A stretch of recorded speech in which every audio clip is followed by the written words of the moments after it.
Shalom Bapak Ibu, saudara-saudari yang terkasih di dalam Tuhan. Hari ini kita akan bersama-sama merenungkan firman Tuhan yang diberi judul Hopeless to Hopeful.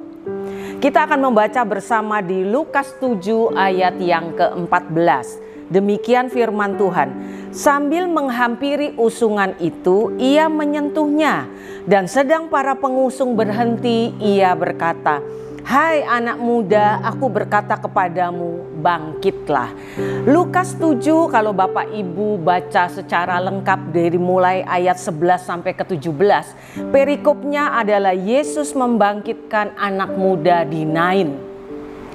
Nain adalah kota kecil. Ya, dan di situ diceritakan bahwa Yesus pergi ke suatu kota yang bernama Nain. Murid-muridnya pasti mengikuti dia, dan dikatakan juga banyak orang berbondong-bondong mengikutinya. Kalau berbondong-bondong itu pasti bukan 1 sampai 10 orang, pasti banyak sekali. Dan ketika Yesus mendekati pintu gerbang Nain, dia melihat ada usungan orang-orang membawa jenazah, dan dia melihat seorang ibu menangis. Di ayat yang ke-12 dikatakan, setelah ia dekat pintu gerbang kota, ada orang mati diusung keluar, anak laki-laki, anak tunggal ibunya yang sudah janda, dan banyak orang dari kota itu menyertai janda itu. Bapak Ibu, tidak ada kehidupan yang dikatakan kebetulan, karena semua sudah dirancang oleh Tuhan. Banyak kota-kota besar pastinya Yesus bisa pergi ke sana, tapi hari itu Yesus pergi ke kota Nain. Dan seperti kita membaca kisahnya, ternyata ada suatu perbuatan yang ajaib, mujizat yang Tuhan Yesus buat di kota kecil Nain. Bapak Ibu, apa yang terjadi ketika usungan itu lewat dan Yesus, sumber belas kasihan itu, dia melihat janda itu menangis. Kenapa? Karena kita tahu bahwa seorang janda pastinya dia sudah tidak memiliki suami, dan dia hanya mempunyai anak satu-satunya, dan saat itu anaknya meninggal.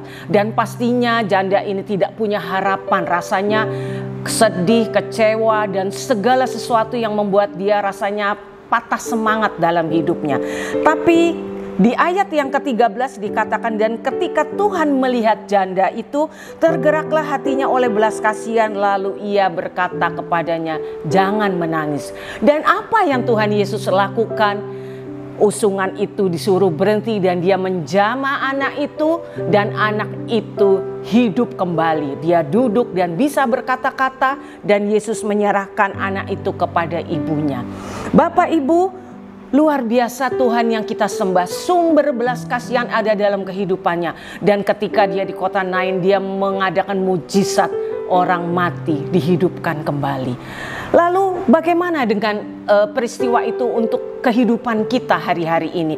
Mungkin engkau berkata, masalah hidup yang saya alami saat ini berat, Bu.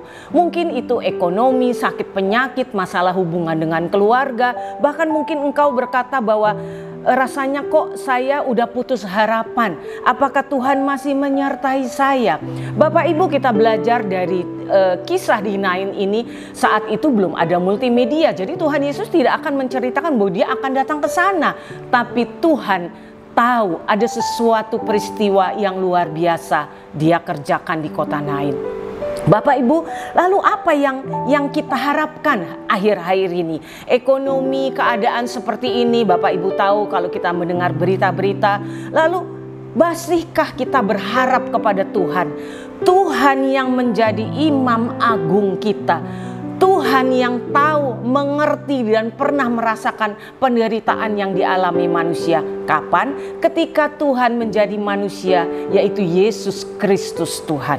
Dia tahu betul artinya penderitaan. Dia tahu betul artinya sakit, baik sakit fisik maupun sakit hati. Itulah makanya kenapa anugerah keselamatannya terus diberikan kepada kita. Kasihnya itu luar biasa. Lalu mari Bapak Ibu, ketika pengharapan itu hampir tidak ada, ingat ada imam agung Tuhan Yesus yang terus menolong kita. Mari terus kita berharap kepadanya. Kepada siapa lagi kita berharap? Mungkin kepada sesama kita, dia juga akan berkata, saya juga lagi susah, Bu. Mungkin engkau bisa kecewa. Tapi ketika kita berharap kepada Tuhan, penderitaan, kesakitan, bisa diubahkan menjadi kesaksian untuk memuliakan nama Tuhan. Dalam Tuhan, apa yang dilihat manusia tanpa harapan dapat diubahkan menjadi penuh harapan.